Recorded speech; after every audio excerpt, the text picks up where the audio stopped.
Okay. So Teron Mc Grew is the CEO of Mc Grew and Associates, a regenerative housing and community development company with a focus on climate justice and climate adaptation in Oakland, California. Mc Grew and Associates' mission is to improve the lives of marginalized communities by leaning into creating, designing, and engineering sustainable housing opportunities. As a native of Oakland, California, Ms. Mc Grew serves as the chairman, District 1 Community Block Grant Board. To combat climate change and climate justice, Ms. Mc Grew trained with founder and chairman, former U.S. States Vice President and Nobel laureate Al Gore. She has traveled twice as a mentor for the Climate Reality Leadership Corps, mentored over 90 mentees into climate reality leaders in the critical approach to the climate emergency and the need to bring frontline communities to the forefront of the environmental justice and climate change crisis movement.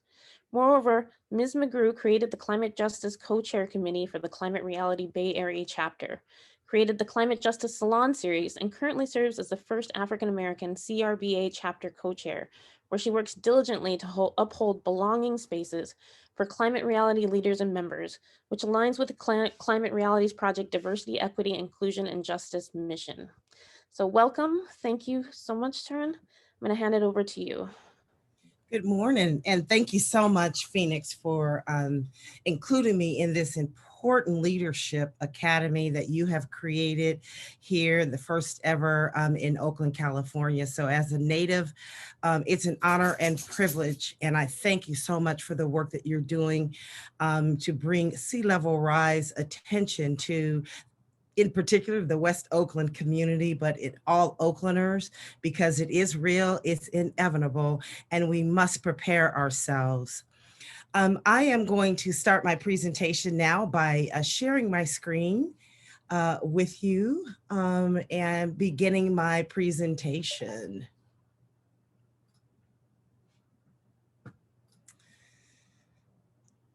Oh boy, here we go. I am so sorry.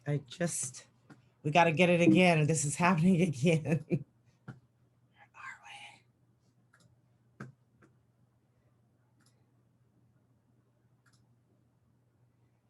That is not the one.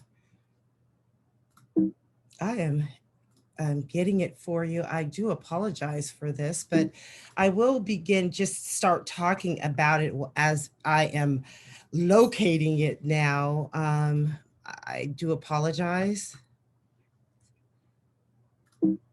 You're good. Do you see me? Do you see it? No. No. But I'm just trying to.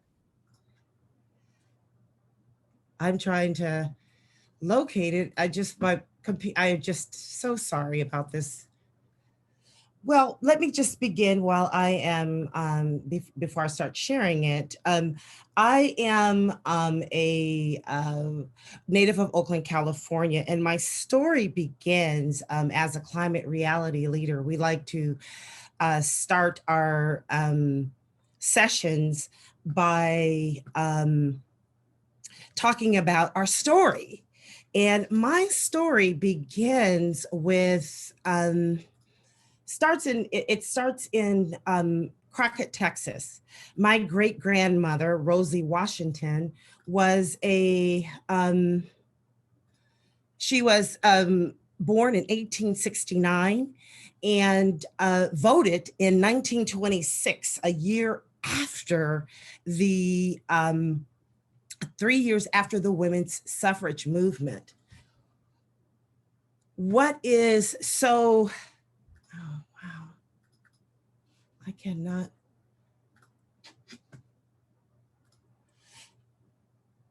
Teron, we're still good on timing, so you can take a minute or so to get yourself set up. Don't sweat it. Okay, I have you guys sharing my screen, and unfortunately, my presentation just disappeared on me. This happened to me before. Let's see. Can you guys see me? Yes. Are you able to see me? Okay, We can see you, just not your screen. There we go. Well, my great-grandmother was she was born in 1869, and she was able to vote in 1926, 3 years after the women's suffrage. It was really very important for me to show you the voting receipt that she has, because it provides you with her being colored, being a woman, having to pay $1.75 to vote, but you had to be propertied. And the reason I wanted to show that was because our voting rights are right now up. They're being challenged. And here today, we're voting for free, where in 1926, a Black woman who wanted to vote and participate in democracy was only able to vote by paying, and then she had to be property. So there were very challenges, and there were ways of keeping us from voting, and she was one that was able to do that. I also wanted to share too, which was really very important, that my great-grandmother left an interest for me in our farm, and we've had it for over 100 years, and the state of Texas has given us a landmark of owning that property for 100 years. So with that, excuse me just one moment while I get this together.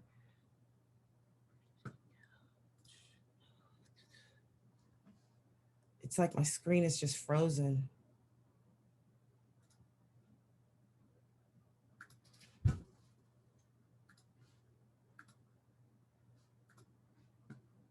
Do you want to try emailing the deck to one of us and we could share out while you narrate? Yes, let's see, it's not here.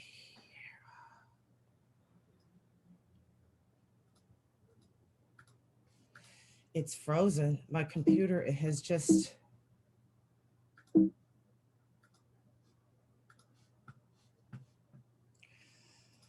Hmm.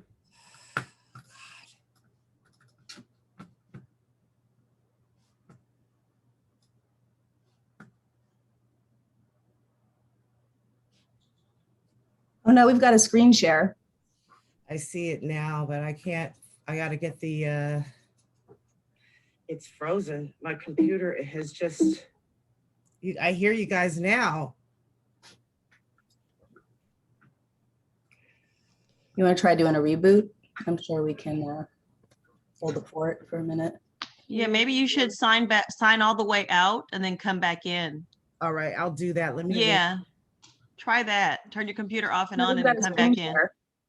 Yeah, I see it now, but I can't, I gotta get the, it's frozen. My computer, it has just, yeah, Teron, I hear you guys now.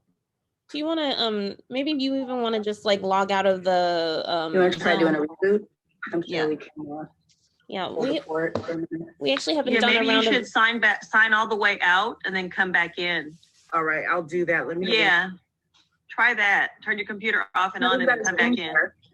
Yeah, I see it now, but I can't, I gotta get the, It's repeating. it's frozen. My computer, it has just, yeah, Teron, I hear you guys now. do you want to maybe you even want to just like log out of the You want to try doing a Zoom? reboot? I'm sure Yeah. we can Yeah, hold the fort for a minute. we actually haven't Yeah, done maybe a you round should of. sign all the way out and then come back in. All right, I'll do that. Let me. Yeah.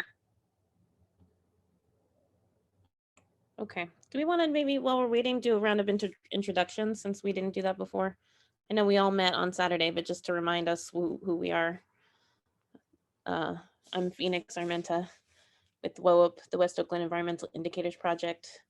I'm gonna pass it to Veronica. Do you want it? You're next on my screen.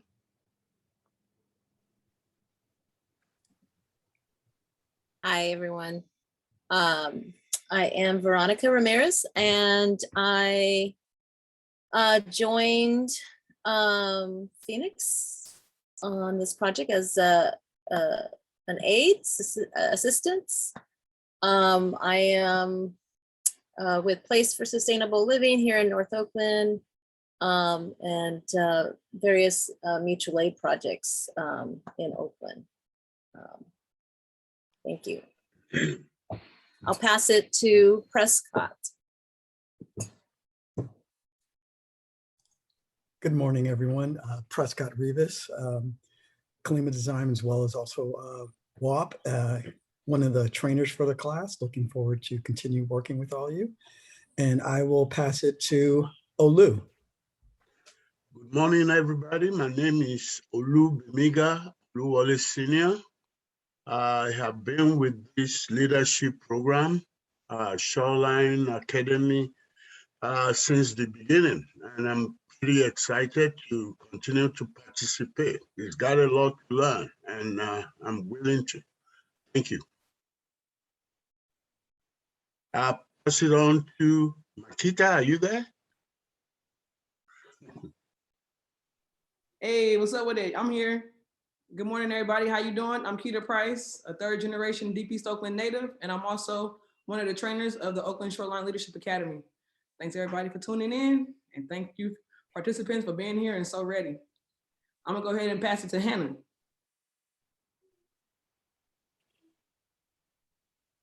Hello, everybody. Thank you, Marquita. I pronounce my name Hana, like Honolulu. So Sorry. no problem. So yeah, 26 year, let me see, 26 years? Yeah, 26 year West Oakland resident, mother of 5. Been working in nonprofits for about that long too. Happy to be here. And also with me today is Sonia, who's doing her summer job time with the leadership as well. Sonia? My name is Sonia. I go to OSLA, Oakland School for the Arts in West Oakland. And yeah. Happy to be here. And I'm happy to be here and work with everyone. Thank you. Pass it to somebody. Andrea. Pass it to Andrea. Hey, hello, my name's Andrea. Not really sure what to say. I'm just really excited to be a part of this program and like just learn more about the shoreline and about my community. And I'll pass to Maria. Hi, I'm Maria. I'm a participant in this program. I'm an architect in my day job, and I'm really excited to be here. And I can pass this on to Jess. Hey, I'm Jess. I have been working with EIP for a bunch of years now. I'm a digital experience designer and community builder. So I help nonprofits in my day job engage their communities and communicate with folks in meaningful ways. And I've been really excited to be part of this and sort of watch Phoenix and everybody build this program out. It's really exciting to be here. And I will go ahead and pass it over to, how about Mitzi?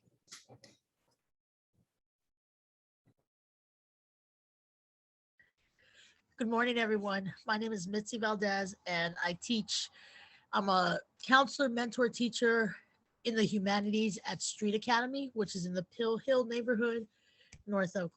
I'm going to go ahead and pass it to Devani.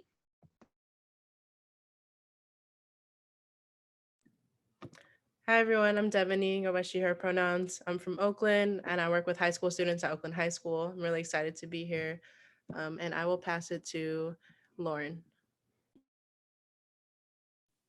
Hi, I'm Lauren. I'm a beekeeper and an artist, and my pronouns are also she, her. Just happy to be here with everyone. Happy to see you guys again.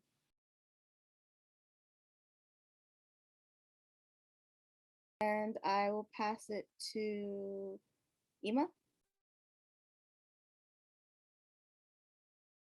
Hi, my name is Irma. I am from East Oakland. I go to Skyline High School, and I'm just happy to be participating in this program. I'll pass it to Tamila.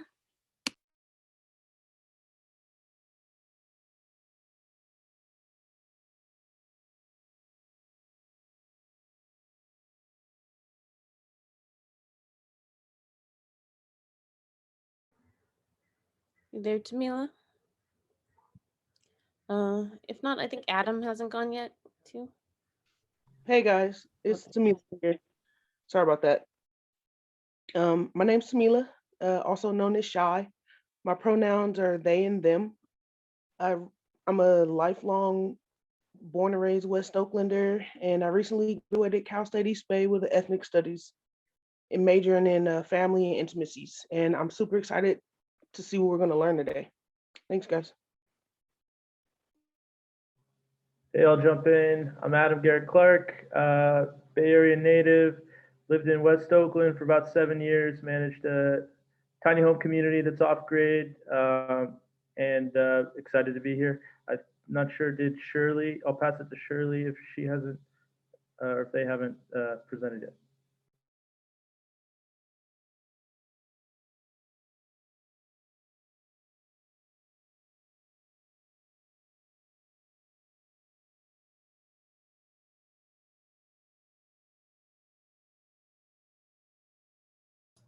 I have returned.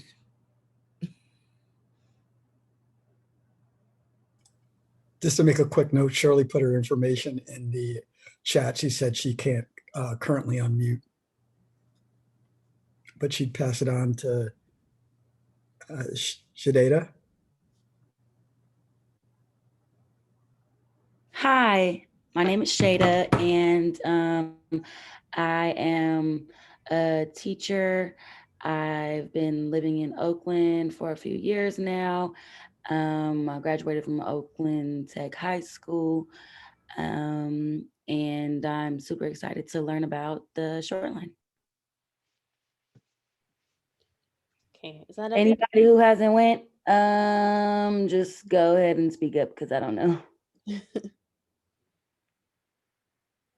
think that's everybody. So, Teron, I think if you're ready, we can start out with you now.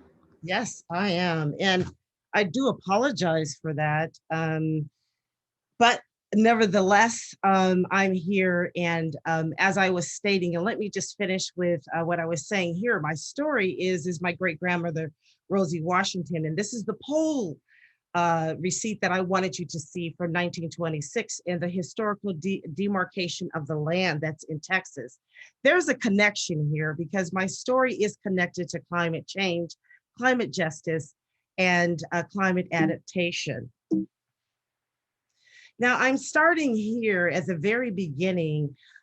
This is our globe. This is our planet Earth. This was taken on December 7th, 1964, when Apollo 17 went to the moon. And this was one of the most published, most cited pictures ever in the world because it was the first picture of our home planet Earth. This is how it looks.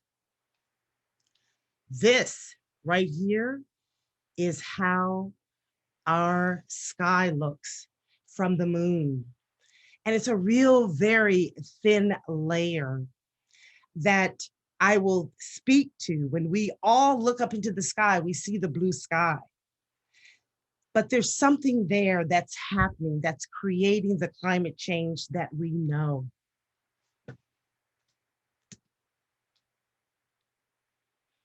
You see, this is how the sun heats our Earth up, which is very normal. We get energy. The solar radiation comes in the forms of light waves and it passes through the atmosphere.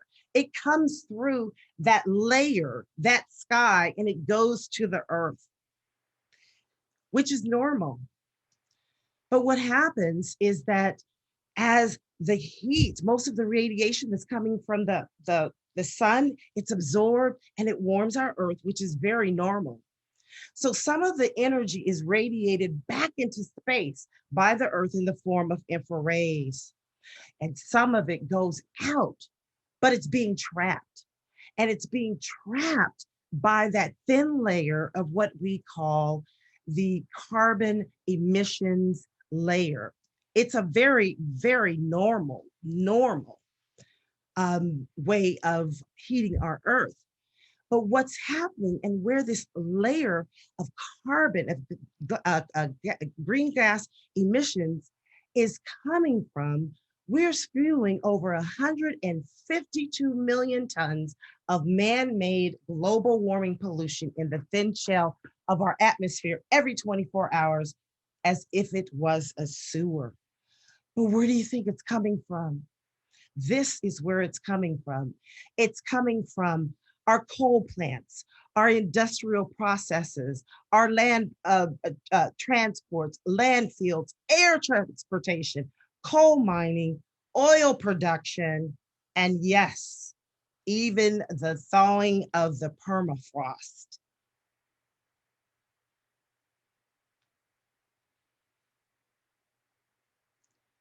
As I said, most of it is coming from the fossil fuels, the burning of fossil fuels, which is gas.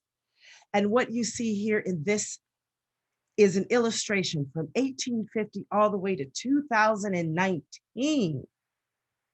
We see the increase of fossil fuels, which is contributing to the greenhouse gas layer, it's thickening. And what's happening there?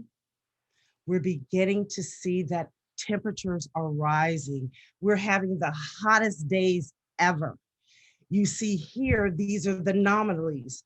From 1930 all the way to 2020, the temperatures in our hometowns have been increasing. And they said by 2020, it would be the hottest ever. On an international scale, we see Guyana, Africa. On April 6, 2020, they had a temperature of 111 degrees Celsius. And you know what's happening? When we look back at our globe, 90% of the extra heat trapped by man-made global warming pollution goes into the ocean. And that ocean record is the highest ever. And what's happening there is that because we're not able, the earth is not able to, it's warming too much. The oceans are warming too much. And we're making more moisture going into the air. And as a result, this is what we see. We see the tandem storms of Marcos and Laura cause destruction in the Northern Caribbean before reaching the US Gulf. But this is how it happens. As the temperatures increase, the skies evaporate more moisture into the air.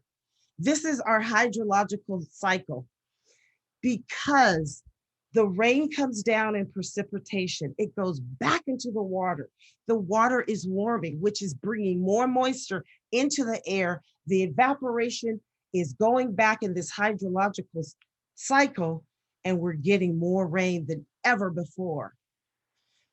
This is a map, this is a graph of 1950 all the way to 2006 of how we're having more flooding and precipitation anomalies. This is how it looks. This is what we call a rain bomb. It is a big cloud that comes in the sky with enormous downpour of rain within minutes. And this is what we get. Savannah, Tennessee, February 15, 2020, the torrential rains caused severe flooding in parts of Tennessee and in Mississippi. And yes, here we have New Jersey, June 20th, 2019. And yes, in New Orleans, July 10th, 2019. But what's happening with these floodings is that it is disproportionately impacting African-American communities. Here we are here, San Jose, California. Do you guys all remember that day? But what's happening is that we're seeing the population in the United States, 81% where there is the highest level of disasters are happening in 81% of minority communities. Even the Pope said the greatest effects of the environment are suffered by the poorest among us all. In May 2015.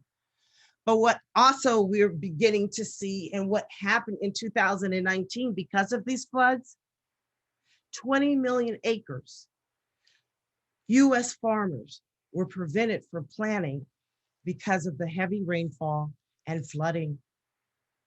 Globally, extreme rainfalls events now occur 4 times more than in 1980. Look what's happening in Kenya. 100,000 families were displaced by flooding in Kenya. That was in April 20. The same extreme heat that evaporates more water from the ocean, causing bigger downpours and floods. It pulls moisture even more quickly from the soils, causing longer and deeper droughts. Here, we're beginning to see fires associated with the temperatures. More heat, more fires. And in California, here in Vacaville in August of 2020, you all may recall the Vacaville fires. 360 wildfires were burning across California. There's Napa. Who remembers Napa? And what's happening here in Napa, and you may recall even the year before, is instantaneous combustion, where people are just losing everything. But this is not only happening here. We know also in this map here, the active fires in South America, the burning of the Amazon. But what's happening with the burning of Amazon for agricultural purposes is that it doesn't last that long because the soil is so thin. The worldwide extreme weather catastrophes have increased significantly. From 1980, the storms have increased, floods have increased, and extreme temperatures from droughts and fires have increased. Now, this is a picture of Greenland, and this is in the summer of 2013. But what's happening is that now we're beginning to see that this glacier that melted now is coming and bringing more water into our oceans. The Arctic loss, as you can see, has increased by 250 billion metric tons. And as a result of that, we're beginning to see, as illustrated here, in Miami and in New York, the top cities are at risk from sea level rise by 2070. This is how it looks. This is a normal day in Miami, Florida, and you see the octopus in the parking lot because of sea level rise. This has become a norm. This has become a way of life in Miami, Florida. And yes, here in New York City, they're estimating that there will be $129 billion worth of real estate loss by 2070 because of sea level rise. We are threatened by this sea level rise as well in Oakland, California. Now, the US Department of Defense in 2014 said that climate change will likely be food and water shortages, pandemic diseases, disputes over refugees and resources, and yes, the destruction by natural destruction and disasters and regions across the globe. We all experience that with the fire here and waking up to dawn all day long in Oakland, California because of the fires. In June 2015, Professor Hugh Montgomery stated that climate change is a medical emergency. But I want you to also understand as well that the tropical diseases are also on the move. We see the Zika virus and we've seen the West Nile virus and they are attaching themselves to airline crafts and traveling because we're traveling more than we've ever have traveled before. But I also want to bring to your attention and bring it home and to the relation of environmental justice.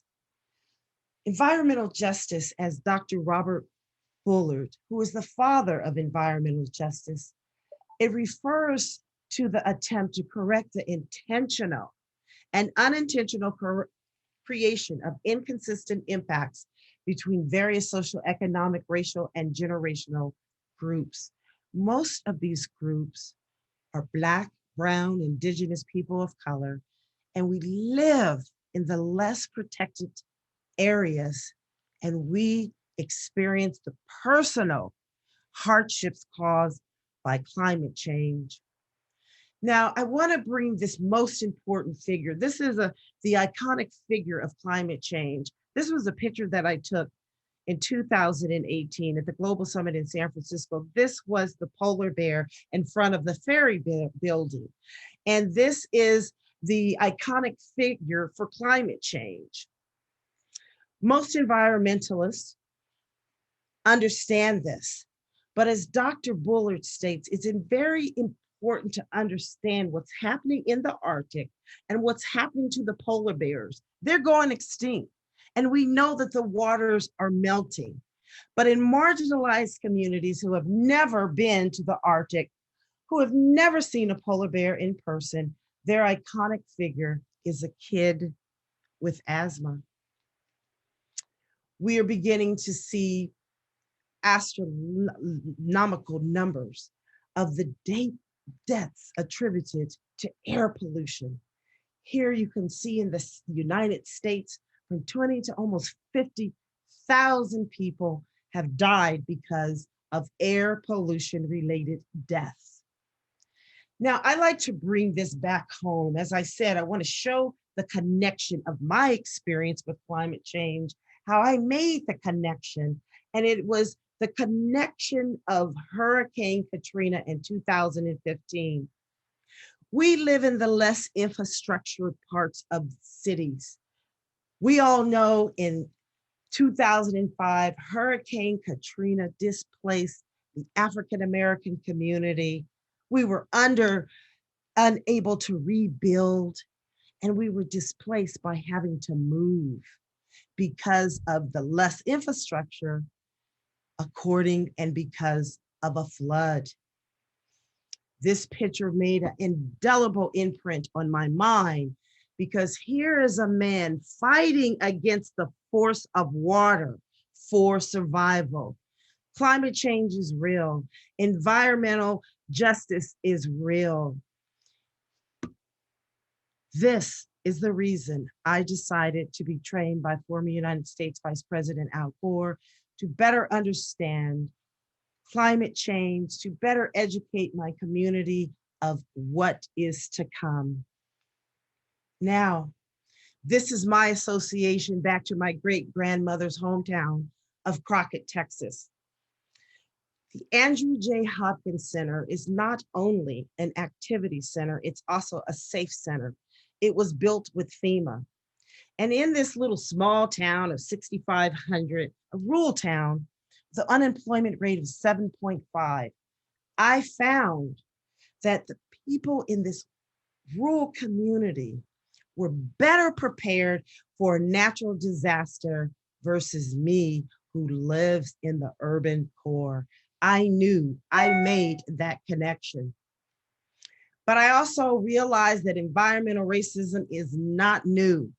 Race is the most significant predictor of a person living near contaminated air, water, or soil. I also know that 56% of the population that lives near toxic waste are people of color. And what I didn't know, but we are also 2 times more likely to live without potable water and modern sanitation. And the human health that's deteriorating because of environmental issues. We're having more respiratory diseases, including allergies. I have asthma. We're having tropical diseases that are now showing up, as I said before, in temperate zones around the world. We have heat stress from higher temperatures. People are not even able to work outside for sustained periods of time, and what they're now calling a newly diagnosed condition of eco-anxiety. So we also know that most people in marginalized communities, we are discriminated. We have low income and we're low wealth. We are highly unemployed. We live in poor neighborhoods. We also have a lot of health disparities, chronic issues like cancer, asthma, heart attacks. And because of that, we have reduced and less access to healthcare for our illnesses. We can see this here. In August 18th, 2020, we found that African Americans' rates of COVID-19 were far greater, more than twice that of their white counterparts. So the issue here is that the cost of carbon, fossil fuel, we see species extinction, storm damage, droughts, infrastructure loss, melting of glaciers, famine, our way of life, and we see sea level rise. But there's great hope. And the great hope is that we have cities like the city of Oakland, the city of Richmond, the city of Berkeley, who followed San Francisco, San Leandro, who followed the Montgomery County, Maryland, Baltimore, Maryland, and Hoboken, New Jersey, in declaring a climate emergency. And the climate emergency primarily is saying that in our cities, in our urban cores, we have got to take and pay attention to the climate change and climate crisis because it's real. But there are corrective measures as well. And those corrective measures are that we can bring frontline communities to the forefront of the climate change and environmental justice movement. We can include by diversity, equity, inclusion, and justice with an emphasis on cultural competency, have just transition.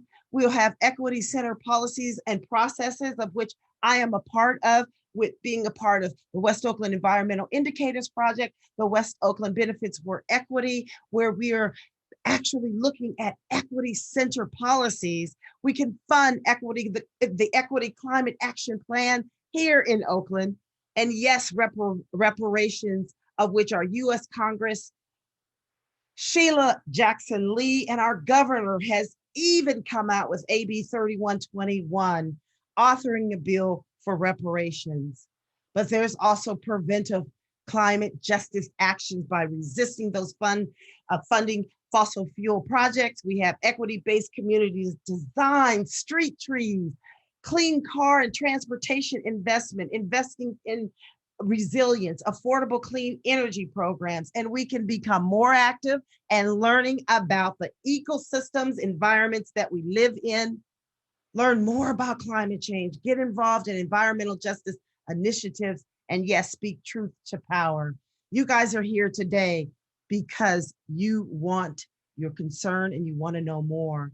But also, I want to bring to your attention that in our solar energy, they projected by 2009 that it would, by 2010, that it would only grow by 1 gigawatt a year. But we found in 2019, it grew by 121 times.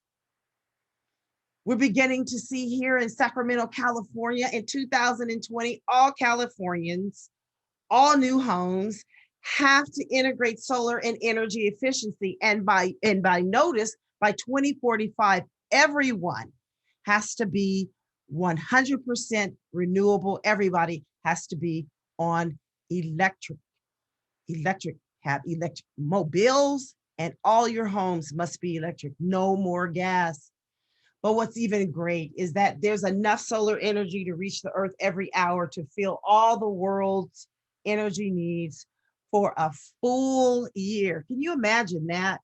We also have automobiles that are going to electric. We have Chevy, we have Audi, to name a few. And yes, I want to say that in 2015, we have a Paris Agreement where every nation in the world agreed to work together to achieve net zero greenhouse gas emissions. And it was threatened by our last administration, but because we have our new Biden-Harris administration, they immediately, the day after election, signed it back into existence, where we now have 24 states that represent 55% of the American people that form the United States Climate Alliance. And guess who the founding member is? California, yes, New York, and Washington. We also have 240 global companies that have made a commitment to 100% renewable energy. And yes, we've got the youth in climate change and justice movement. We have Analia Butler, who is from West Oakland, who is a part of the Youth versus the Apocalypse.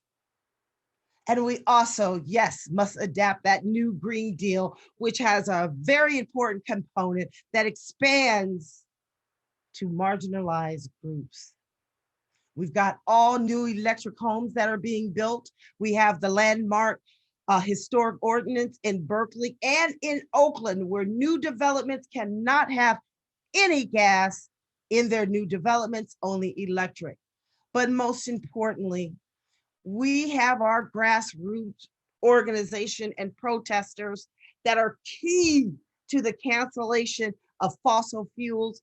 This is a picture of Bishop William Barber, who is a part of the Poor People's Campaign, alongside former United States Vice President Gore, with Miss Ella Rose, of which they were instrumental in stopping the Atlantic Coast Pipeline of going through a historic African-American community in North Carolina. And just last month, we had another stop of a $72 million pipeline going through Memphis, Tennessee, of which we stopped as well. I want to say to you guys, it's important for you to understand that climate change is real, and that you must take action, because guess what? Your world, this picture that you see, your world depends on it. Thank you so much. Thank you so much, Teron. That was wonderful. We have a few minutes for questions. If we have, there's one in the chat here from Mitzi. It says, how are rain bombs different than or similar related to atmospheric rivers? They are actually, the rain bombs are the atmospheric rivers. What's happening, as I mentioned, is that when we are in that whole hydraulic system, we have moisture that is, the precipitation of rain is coming down, it's going into the oceans, but the oceans are warming. And because they're so warm, we're getting more moisture, and they're going up back into the sky and coming down. And they are those atmospheric rivers that start out in the sea, and then they come to shores, and they come out.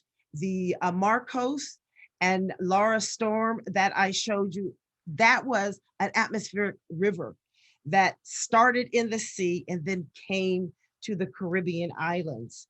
And what we're also beginning to see is that they're coming inland in the form and shape of rain bombs. Does that help? Yes, thank you. You're so welcome. Cool. Do we have any other questions for Teron while she's here? Okay, from Tamila. Can I jump? Could you talk a little bit about the educational opportunity you had with Al Gore? That sounded interesting. Definitely. Well, I start my story, as I say, and made the relation of how I went down to the little small town of Crockett, Texas, and I knew that I had to come back. And when I came back, there was a training session of which all of you guys are eligible for a free training with former United States Vice President Al Gore. He does the training personally, and it's free. I went down to Los Angeles, California, and I was trained by him, and it was one of his first ever largest leadership training corps ever in his time of 25 years of doing this. He started in a small barn. But now, of course, with Zoom, we have more participants because we can go via Zoom. But he has an environmental justice component to the Climate Reality Project because he has recognized the importance of why we must bring frontline communities to the forefront of this. We can't do it by ourselves, but most importantly, that we're affected the most. And we didn't do anything. We didn't create the automobiles or the gas automobiles. We are the ones that experience it the most. And so with that, I knew that in this organization, which is a highly recognized organization because of former United States Vice President Al Gore, that as a person of color, I felt like I belong. And with that, I also knew that the people that he attracted, which are your professors and experts and scientists, and he brings them along. But now that he understands and has this environmental justice piece, I wanted to be a part in making sure, just like I said, I wanted to ensure that my people, Black, Indigenous people of color, are informed about climate change and what's happening to them in their communities so that they would not end up like the residents in New Orleans, because we lost 50% of our wealth because we weren't able to rebuild and we're not homeowners. So my experience has been excellent because I have trained over 90 mentors in understanding the issue of environmental justice, the issue that this was not it was unintentional and intentional as far as marginalized communities being the benefactors of this climate change, and we are going to be affected the most. That I went on and carried the banner. I've had a wonderful ride. It's very supportive, and they really are very concerned about climate change, but in particular, marginalized communities. So I encourage you to become a leader, just like I am. We go out, we do presentations, and I was able to travel with him. I was selected to travel with him twice, and I have, because of the virtual training, I've done 4 of those. So we're all over we're all over the world. We're all over the United States, and we're international. We're in Africa. We're in the Philippines. We're in South America. So there right now are over 40,000 members of the Climate Reality Project, and it's growing. Awesome. We have one more question in the chat from Shai, which is, how does climate change affect animal ecosystems? Yes. Well, what's happening? In particular, we're going, as I mentioned, in the Amazon, they're clearing down the forest. We all know that the Amazon is the heartbeat of our world, because that's actually, we need trees to absorb that carbon that's in the air. But with them cutting down the forest, they're also cutting down the ecosystems of animals, of insects, of plants. And so when you are taking down a tree of where a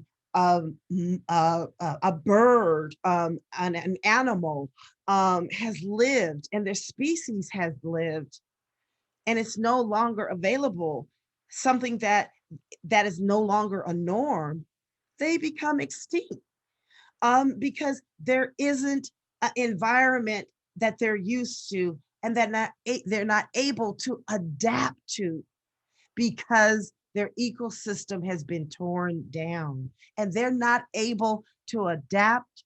They're not able to reproduce.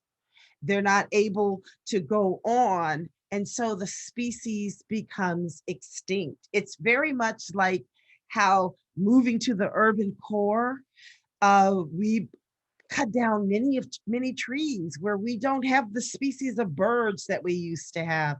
In fact, we all know that there's an issue with the extinction of bees. So that's an example of what's happening when we're cutting down trees, and we're cutting down and creating foreign environments that species have relied on for centuries. And we don't even know how long, because we don't even know how old the earth is. So that's an example. I hope that helps and answers your question. Great. So time for just the one last question. So it says, what is Oakland doing or not doing as a result of the climate emergency declaration? Well, in fact, I'm really impressed with the city of Oakland. First and foremost, I want to give credit to your leader today, Commander-in-Chief, and that's Phoenix, because this is what's happening in Oakland. We're seeing the Academy, the Shoreline Academy, come up and talk to you about these ecosystems and what's happening, and in particular, sea level rise. So this is the first step, and you're part of that right now. So you're a part of it. But secondly, what I am seeing is now that the city has the Equity Climate Action Plan, that is something that no one is really doing. Everyone's looking to Oakland because, first of all, in 2017, the city of Oakland was a part of a Rockefeller grant to include in study this equity measurement tool. So the city of Oakland is leading by that standard, and now we have the Department of Race. But with that, we're looking at everything here in Oakland within an equity lens. And what we have that Equity Climate Action Plan that talks about bringing frontline communities to the forefront of the climate change and climate justice piece.